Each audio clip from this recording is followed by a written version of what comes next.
Dear friends, आप लोगों का स्वागत है हमारे यूट्यूब चैनल बायो एजुकेटर में।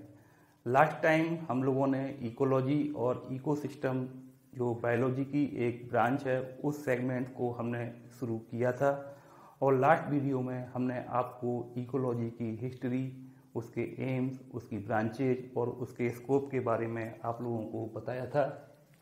आज का जो हमारा टॉपिक है वो इकोसिस्टम है, जिसको हम हिंदी में पारितंत्र के नाम से जानते हैं। पारितंत्र शब्द या इकोसिस्टम शब्द का जो सर्वप्रथम यूज है वो एक वैज्ञानिक थे, एजी टांसले। उन्होंने इसको 1935 में प्रेस्क्राइब किया था। अगर हम बात करें इकोसिस्टम की डेफिनेशन की, तो इकोसिस्टम में be defined as the structural functional unit of nature. Structural means कि इसमें डिफरेंट टाइप के एनिमल्स होते हैं जिनके स्ट्रक्चर अलग अलग हो सकते हैं, तो ये स्ट्रक्चरल यूनिट है। दूसरा मैंने बात की यहाँ पर फंक्शनल यूनिट की। ये डिफरेंट टाइप के एनिमल्स हैं जिनके जो है इकोसिस्टम में अलग अलग प्रकार के इनके कार्य होते हैं, इनके फंक्शन होते हैं, तो ये फंक्शनल यूनिट ऑफ नेचर भी है। जैसा कि हम लोग सेल बायोलॉजी में पढ़ते हैं कि cell is the basic unit of life and it is also known as the structural and functional unit of life। इसी प्रकार से इकोसिस्टम को भी हम नेचर की यूनिट कहते हैं, जो कि स्ट्रक्चरल एंड फंक्शनल यूनिट कहलाती है। इकोसिस्टम में जो structural and functional unit of nature इसको हमने कहा है, इसके साथ जो इसके लिविंग कंपोनेंट्स होते हैं इस यूनिट के, वो आपस में एक दूसरे के साथ इंटरेक्ट करते हैं। जितने भी इस यूनिट में या इकोसिस्टम में हम बात करें, जितने भी लिविंग कंपोनेंट्स होंगे वो आपस में तो एक दूसरे के साथ इंटरेक्ट करते ही हैं, लेकिन साथ में वो अपने सराउंडिंग के साथ भी इंटरेक्ट करते हैं। सराउंडिंग मीन्स अपने इन्वायरमेंट के साथ भी वे इंटरेक्ट करते हैं। यानी इकोसिस्टम में be defined as the interaction between the biotic and abiotic components, अर्थात जैविक घटक और अजैविक घटकों के बीच होने वाला जो एक इंटरेक्शन है, होने वाले जो इंटरेक्शंस हैं उनको हम इकोसिस्टम कह सकते हैं। अब हम बात करेंगे यहाँ पर इकोसिस्टम में जो डिफरेंट जो इसके कंपोनेंट्स होते हैं वो कौन कौन से हैं। इकोसिस्टम के जो कंपोनेंट्स हैं या घटक हैं उनको हम दो पार्ट्स में या दो भागों में डिवाइड कर सकते हैं। पहले भाग को हम देखेंगे यहाँ जैसे एबायोटिक कंपोनेंट, और दूसरे वाले जो कंपोनेंट्स हैं उनको हम कहते हैं बायोटिक कंपोनेंट। जैसा कि इनके नाम से ही मालूम पड़ रहा है कि एबायोटिक कंपोनेंट्स अर्थात ऐसे कंपोनेंट्स हैं जिनके अंदर जो है लाइफ नहीं होती है, इनको हम हिंदी में अजैविक घटकों के नाम से जानते हैं। जबकि बायोटिक कंपोनेंट इकोसिस्टम के ऐसे कंपोनेंट्स होते हैं जिनके अंदर लाइफ पाई जाती है, अर्थात ये जो है लिविंग कंपोनेंट्स होते हैं किसी भी इकोसिस्टम के। तो सबसे पहले अगर हम बात करें एबायोटिक कंपोनेंट्स की, तो एबायोटिक कंपोनेंट्स को हम जो है तीन भागों में बांट सकते हैं। पहले जो एबायोटिक कंपोनेंट्स हैं उनको हम बोलेंगे फिजिकल फैक्टर, या हिंदी में इसको हम कहेंगे भौतिक कारक। दूसरे प्रकार के जो एबायोटिक कंपोनेंट्स हैं उनको हम बोल सकते हैं इनऑर्गेनिक कंपोनेंट, और तीसरी प्रकार के जो एबायोटिक कंपोनेंट्स हैं उनको हम बोलेंगे ऑर्गेनिक कंपोनेंट या कार्बनिक कारक। इसको इनऑर्गेनिक कंपोनेंट को हम बोलेंगे अकार्बनिक कारक, जबकि फिजिकल फैक्टर्स को हम बोलेंगे भौतिक कारक। अगर हम फिजिकल फैक्टर्स की बात करें तो फिजिकल फैक्टर्स में बहुत सारे जो है फैक्टर इसमें इंक्लूड किया गया है, जैसे temperature, light, humidity, rainfall, topographical conditions.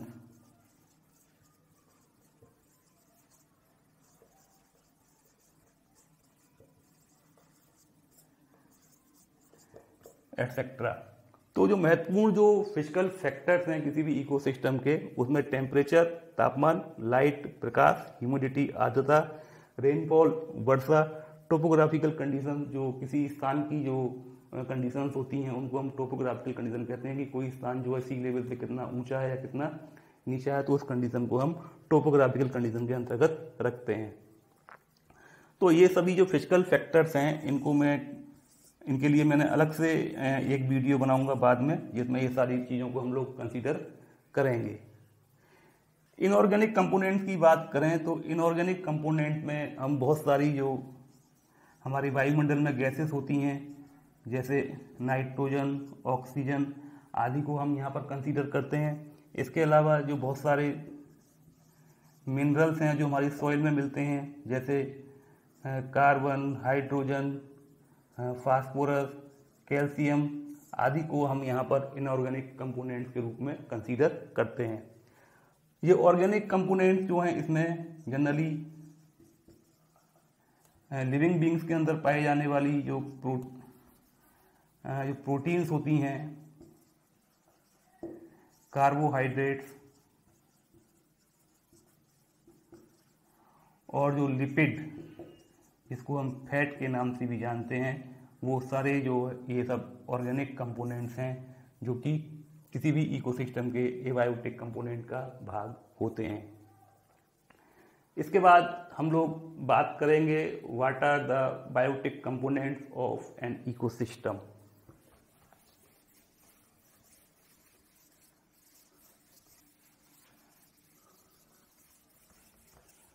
Biotic component की बात करें तो बायोटिक कंपोनेंट किसी भी इकोसिस्टम के सबसे महत्वपूर्ण कंपोनेंट होते हैं और ये ऐसे कंपोनेंट हैं जिनके अंदर लाइफ पाई जाती है, अर्थात ये living components of an ecosystem कहलाते हैं।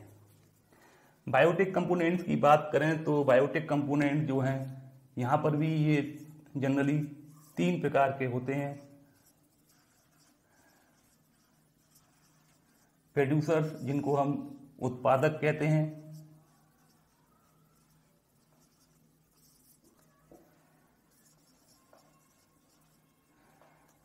कंज्यूमर्स जिनको हम उपभोक्ता के नाम से जानते हैं,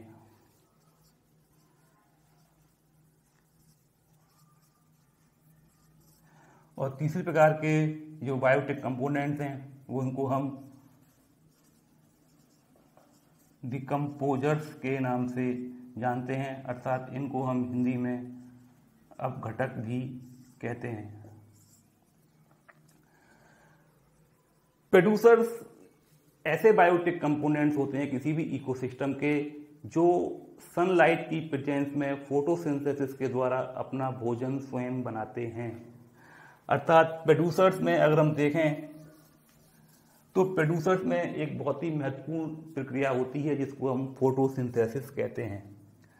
तो प्रोड्यूसर्स जो हैं photosynthesis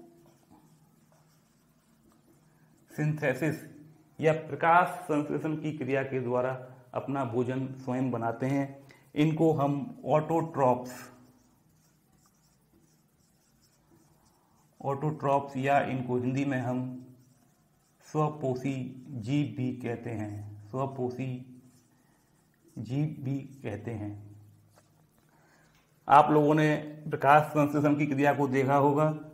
generally CO2, H2O sunlight की प्रेजेंस में यह जो है एक भोजन बनाते हैं और ऑक्सीजन गैस को रिलीज करते हैं। तो ये जो रिएक्शन है वो फोटोसिंथेसिस की रिएक्शन है। और ऐसे जीव जो हैं वो ऑटोट्रॉप्स या स्वपोषी कहलाते हैं। ये जनरली जो हैं ग्रीन प्लांट्स होते हैं। ये जो है जनरली हरे पेड़ पौधे होते हैं जो कि सनलाइट की प्रेजेंस में फोटोसिंथेसिस की प्रक्रिया के द्वारा अपना भोजन स्वयं बनाते हैं, इसीलिए इनको ऑटोट्रॉप्स या स्वपोषी जीव के नाम से भी जानते हैं।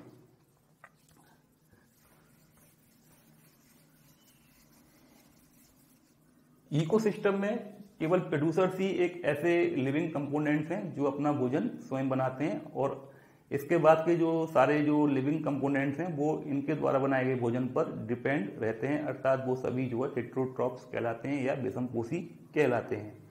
अब हम बात करेंगे दूसरे बायोटिक कंपोनेंट की जो है कंज्यूमर।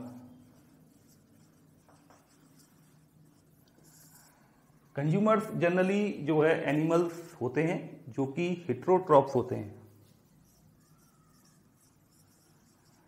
हेटेरोट्रॉप्स होते हैं, ये विषमपोषी जीव हैं।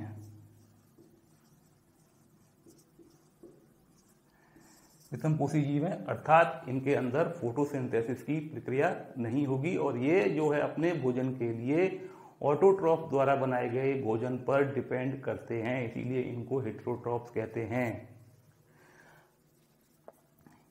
ये जनरली हर्बीवोर्स एनिमल होते हैं। इसको आप ध्यान रखिएगा कि जो शाकाहारी जो कंज्यूमर हैं वो शाकाहारी एवं मांसाहारी दोनों प्रकार के जीव हो सकते हैं। कंज्यूमर की अगर हम बात करें तो कंज्यूमर को फिर फर्दर आगे भी डिवाइड किया गया है। अगर हम इसको पढ़ें तो देखिए इसमें प्राइमरी कंज्यूमर,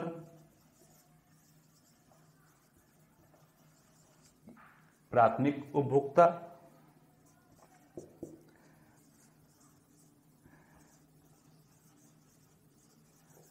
सेकेंडरी कंज्यूमर, इसको हम द्वितीयक उपभोक्ता बोलेंगे, and last one is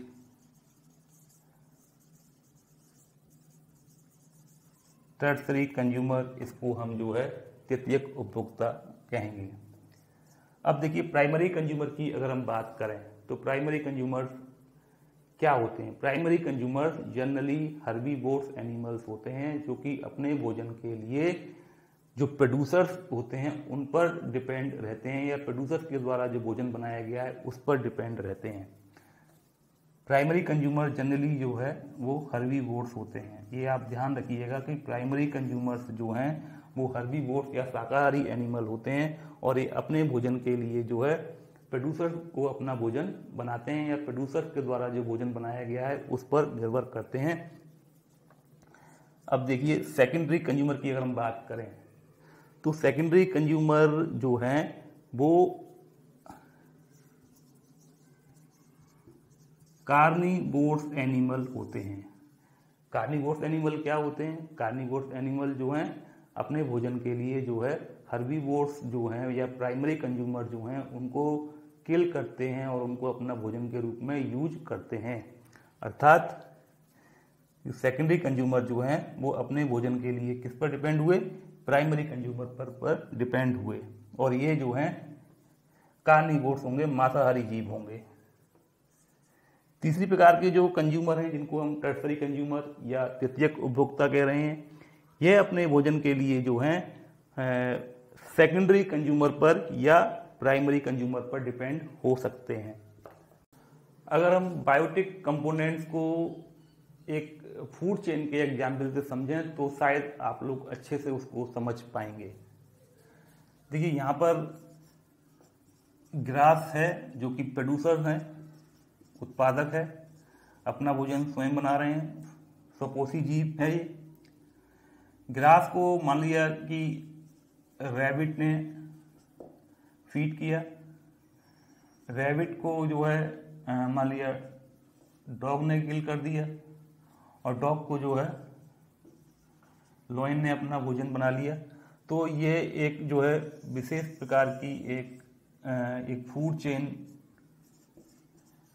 develop हो गई।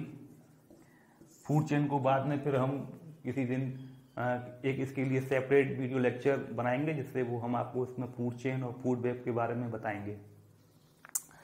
तो देखिए यहाँ पर जो ग्रास है वो प्रोड्यूसर की तरह वर्क कर रहा है, और जो रैबिट है वो क्या है, प्राइमरी कंज्यूमर है। प्राइमरी कंज्यूमर क्यों? कि रैबिट जो है अपना भोजन जो है नहीं बना सकता है, और ये अपने भोजन के लिए जो है ग्रास पर डिपेंड है, और ये क्या है, हर्बीवोर कहलाएगा। रैबिट जो है यहाँ पर शाकाहारी जीव की तरह कार्य कर रहा है। डॉग सेकेंडरी कंज्यूमर है, सेकेंडरी कंज्यूमर है, और ये जनरली क्या होते हैं, कार्निवोर मांसाहारी जीव होते हैं, जो कि अपने भोजन के लिए जो है प्राइमरी कंज्यूमर या हर्बीवोर्स पर डिपेंड रहते हैं। फूड चेन में अगर हम आगे बढ़ें तो देखिए ये लॉइन है, ये जो है टर्सरी कंज्यूमर है। तो देखिए यहाँ पर लॉइन या तो डायरेक्ट रैबिट को भी खा सकता है और वो डॉग को भी खा सकता है, तो ये जो है टर्सरी कंज्यूमर कहलाते हैं। और टर्सरी कंज्यूमर जो है किसी भी फूड चेन में टॉप लेवल पर स्थित होते हैं।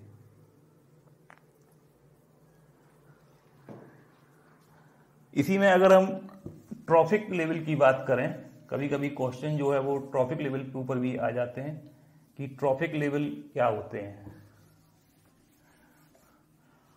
What is trophic level?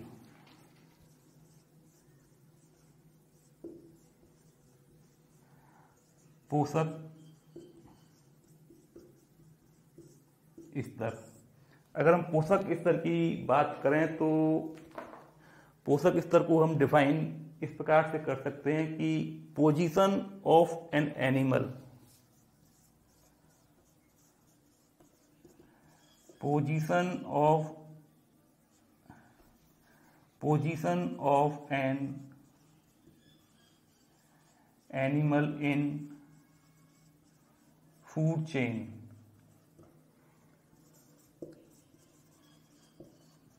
is known as trophic level. किसी भी खास श्रृंखला में किसी जीव की क्या उपस्थिति है, क्या स्थिति है उसकी, किसी भी खास श्रृंखला में किसी जीव की क्या उपस्थिति है, इसको हम पोषक स्तर या ट्रॉफिक लेवल के नाम से जानते हैं। अगर इसी फूड चेन की बात करें, ये क्या है, ये एक फूड चेन है। फूड चेन में जो ग्रास है वो फर्स्ट ट्रॉफिक लेवल पर है। फूड चेन में, इस फूड चेन में जो ग्रास है वो फर्स्ट ट्रॉफिक लेवल पर प्रेजेंट है। रैबिट जो है वो सेकंड ट्रॉफिक लेवल पर उपस्थित है। डॉग जो है वो हम कहेंगे इसको थर्ड ट्रॉफिक लेवल, और लॉइन की जो प्रेजेंस है वो फोर्थ ट्रॉफिक लेवल पर है। जनरली जो कार्निवोर्स होते हैं उनका जो ट्रॉफिक लेवल है वो फूड चेन के अकॉर्डिंग जो है वो बदलता रहता है।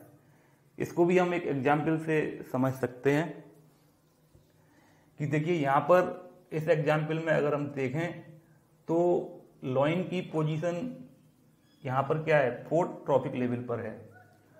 अगर हम फूड चेन को थोड़ा मॉडिफाई कर दें, जैसे देखिए ये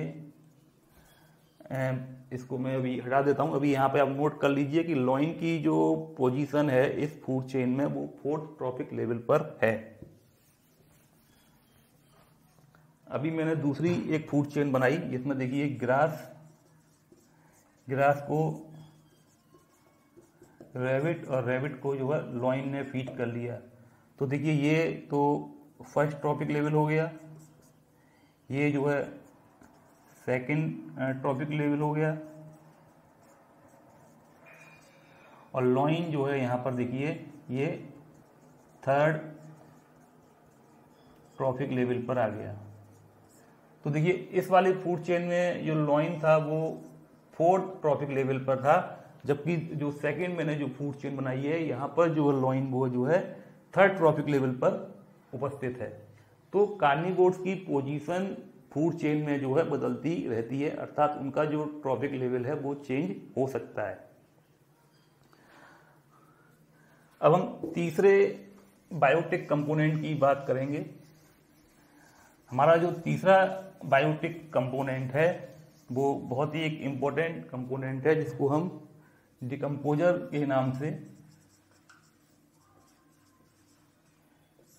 या इसको हिंदी में हम अपघटक के नाम से जानते हैं। डिकम्पोजर्स को हम कैसे डिफाइन कर सकते हैं? डिकम्पोजर्स जो होते हैं वो सामान्यतः माइक्रो ऑर्गेनिजम्स या सूक्ष्म जीव होते हैं। जनरली ये जो है बैक्टीरिया या कुछ फंजाई या कुछ और जो है माइक्रो ऑर्गेनिजम्स हो सकते हैं, और इनका जो कार्य है वो बहुत ही एक महत्वपूर्ण कार्य होता है इकोसिस्टम में। जनरली ये जो डेड ऑर्गेनिजम्स होते हैं, उन डेड ऑर्गेनिजम्स के ऊपर ये जो है ग्रो करते हैं और उन्हीं के ऊपर ये फीड करते हैं। जब ये फीड करते हैं तो ये डेड ऑर्गेनिजम्स को उनके जो कॉन्स्टिट्यूएंट्स हैं, लाइक डेड ऑर्गेनिजम्स हैं, या हम डेड ऑर्गेनिजम्स में या तो प्लांट को इंक्लूड करेंगे या जो एनिमल्स हैं उनको इंक्लूड करेंगे। प्लांट और एनिमल्स की बॉडी जैसा हम लोग जानते हैं कि वो जनरली जो है प्रोटीन, कार्बोहाइड्रेट और फैट से उनकी बॉडी जो है बनी होती है। और जब ये माइक्रो ऑर्गेनिजम्स बैक्टीरिया और फंगस उनके ऊपर ग्रो करते हैं और फीड करते हैं तो उनको उनके कॉन्स्टिट्यूएंट में फिर से ब्रेक कर देते हैं, और उनको ब्रेक करके डेड ऑर्गेनिजम्स को ये ब्रेक करेंगे। इसको हम लाइसिस भी बोलते हैं, सिंपली ब्रेक डाउन। और फिर से उनके अवयवों में या उनके कॉन्स्टिट्यूएंट में जैसे carbon, hydrogen, nitrogen, phosphorus, calcium आदि में जो है परिवर्तित कर देते हैं। इसके बाद ये जो मिनरल्स होते हैं फिर से ये सॉइल में चले जाते हैं,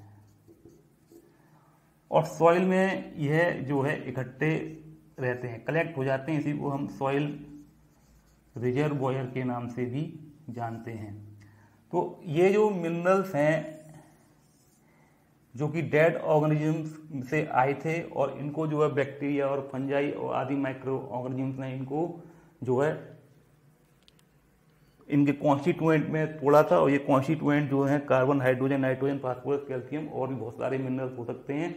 ये मिनरल्स फिर से जो है सॉइल में चले जाते हैं, और सॉइल के द्वारा फिर से प्लांट इनको एब्जॉर्ब करते हैं। प्लांट इनको फिर से एब्जॉर्ब करेंगे थ्रू देयर जाइलम, और वो पूरी जो है उनकी बॉडी में फिर से चले जाते हैं। प्लांट की जो प्रोटीन्स हैं या कार्बोहाइड्रेट हैं या प्लांट के अंदर जो भी जो मैक्रोमोलिक्यूल्स हैं फिर से वो डेवलप हो जाते हैं, और फिर से जब फूड चेन के द्वारा कोई एनिमल इनके ऊपर फीड करेगा तो फिर वो उनकी बॉडी में भी ट्रांसफर हो जाते हैं, और ये प्रोसेस जो है पूरा चलता रहता है। इसके बारे में हम फिर से नेक्स्ट टॉपिक में बात करेंगे, अगले टॉपिक में।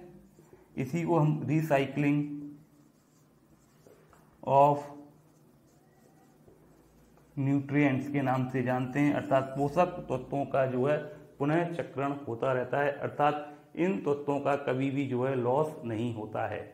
तो ये एक बेसिक था अबाउट द इकोसिस्टम।